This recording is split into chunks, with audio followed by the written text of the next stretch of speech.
Good morning, students. Today's topic, magnetic field due to long solenoids. In our previous lecture, we have discussed the application of Ampere's circuit law, magnetic field due to current carrying wires. ये भी second application ही है. उसके बाद tried आता है, वो भी application ampere circuit law के अंडर ही आती है. So let us consider a long solenoid having n turns per unit length. If the turns of the solenoids are uniformly spaced and carrying a current I, the distribution of the magnetic field is shown in figure. The magnetic field is uniform across its cross section in the center region of the solenoid, and the field outside the solenoid is very weak and can be approximately taken as 0. So we have a rectangular path A, B, C, D on the section of the solenoid.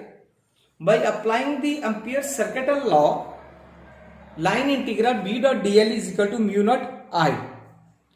B dot dl is equal to, अब देखो A, B, C, D है तो मुझे पूरा complete करना पड़ेगा इस process को.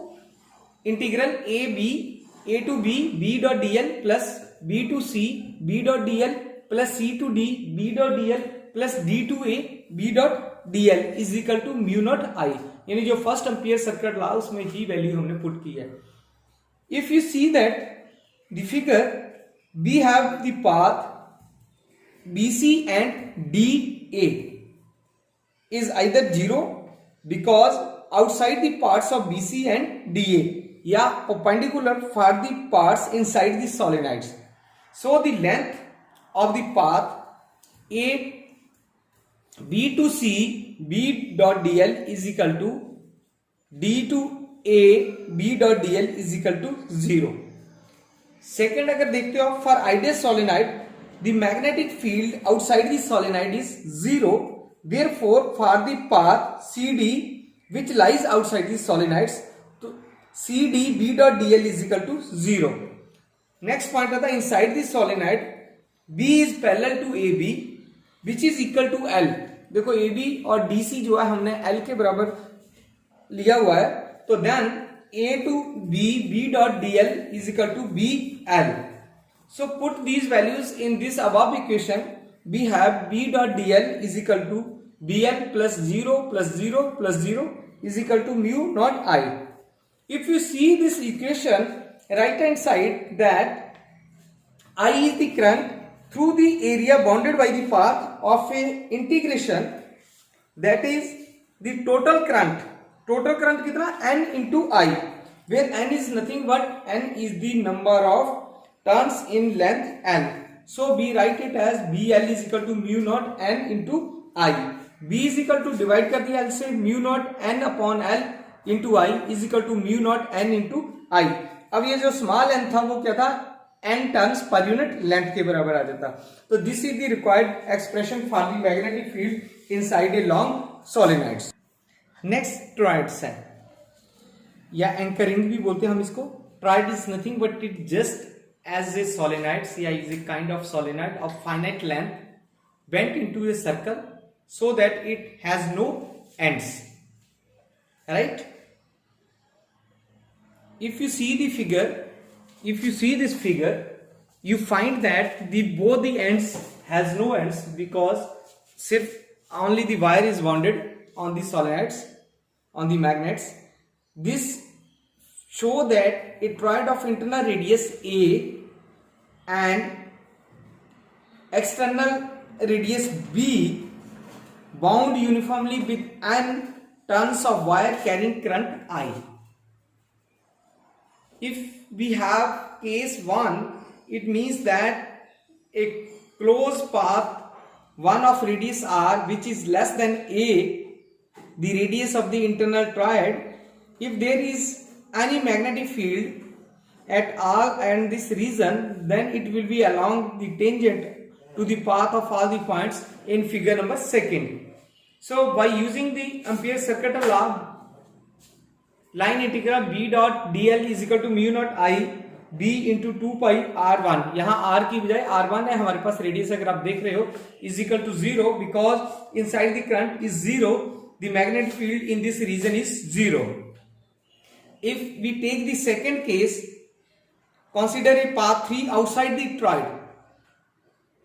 By applying this, the current is equal to 0. In this case also, enclosed by the path, then the magnetic field is also 0. If we have the case 3, in this case, a closed path 2 of radius r within the toroid. According to this, line integral b dot dl is equal to mu naught current enclosed by the toroid, that is mu naught n into I. b dot dl are parallel to each other. It means that the angle between them is cos 0. Cos 0 is equal to 1. Then we can write it b line integral dl is equal to mu naught ni. Line integral dl is nothing but it is the circumference of the closed path of radius r, that is equal to 2 pi r. Circle का आपको पता है 2 pi r circumference होता है. Then I multiply this b into 2 pi r is equal to mu naught n I. Then simplify this, if b is equal to mu naught n I upon 2 pi r. If you see that this small n is the number of turns per unit length is equal to n upon 2 pi r, that is equal to b is equal to mu naught n I.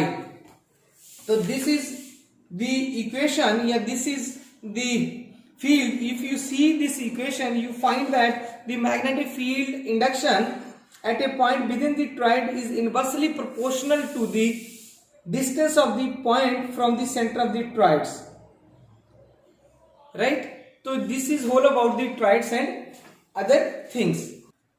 One. Okay, now the most important article of this chapter is Hall effect.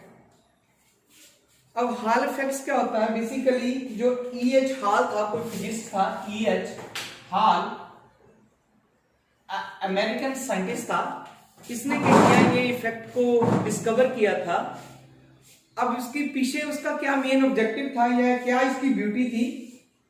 To know the nature of the charge carriers, to know the nature of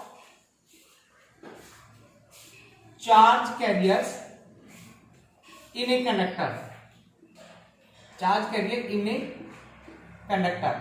ये main beauty थी उसकी कि हमें क्यों पढ़ना है ये, to know the nature of the charge carrier in a conductor. अब जो डेफिनेशन क्या है या हम कैसे इसको रिप्रेजेंट करते हैं कि this is the Hall effect या it is in the class of the Hall effect.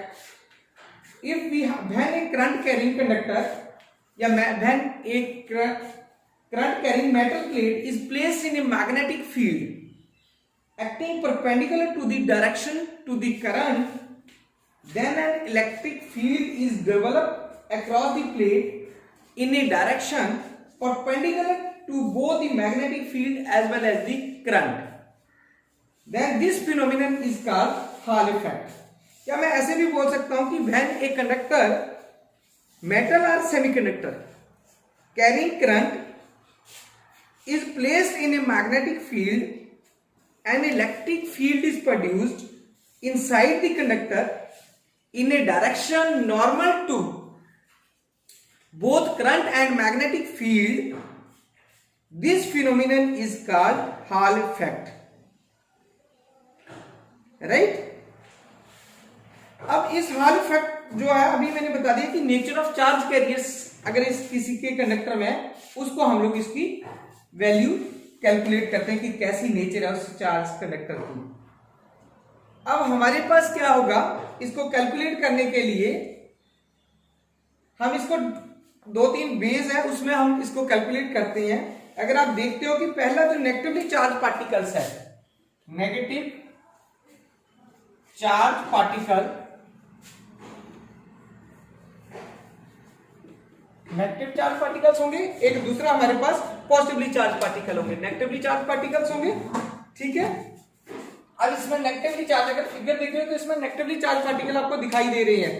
तो इस केस में क्या होता है कि consider a conductor through which the current I is flowing along the positive x directions.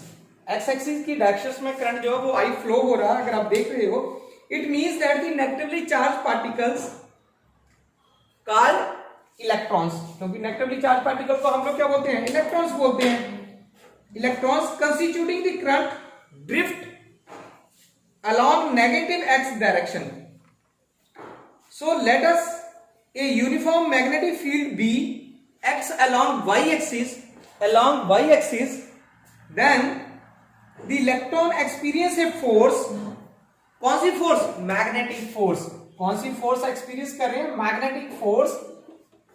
Experience है magnetic force. वो किसके बराबर होगी मैग्नेटिक फोर्स? अगर हमें फार्मूला पता है, magnetic force is given by किसके बराबर है? Minus e v into B. अब B is this B is drift velocity and here is B magnetic field. ठीक है, या मैग्नेटिक फोर्स भी बोल सकते हैं हम, क्योंकि फोर्स है तो फोर्स के बराबर फोर्स ही होगा, तो फोर्स भी लिख सकते हैं, मैग्नेटिक फोर्स भी लिख सकते हैं हम इसको. राइट. तो F is equal to direction की बात की थी तो मैंने डायरेक्शन भी लगा दी. तो F is equal to minus e into B cross B. Right. अब according to Fleming's left hand rule क्या बोलता था? फ्लेमिंग्स लेफ्ट हैंड रूल क्या बोलता है? FLHR बोलते हैं हम उसको. फ्लेमिंग्स लेफ्ट हैंड रूल्स क्या बोलते हैं कि जो direction of force is along z axis.